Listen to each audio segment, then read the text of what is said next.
pin ఏం తింటాండేది మమ్మీకి ఇస్తావా పెద్దగా చూడండి అబ్బా ఏమి ఒక ఆడే పెడతా ఎవరు బిరిబిరిని తినేస్తారో అబ్బాయికి గొప్పి ఇవి మళ్ళీ ఇస్తావు తినేయండి ఒక అన్నీ వేస్తాలే అబ్బాయికి గొప్పి ఎవరు బిరిబిరిని తినేస్తారో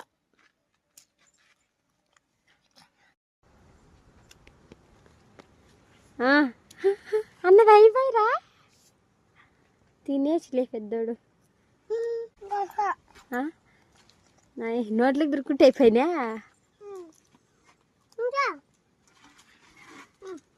వాడు ఇంకా ఒక పేడ దాచిపెట్టుకున్నాడు దొంగ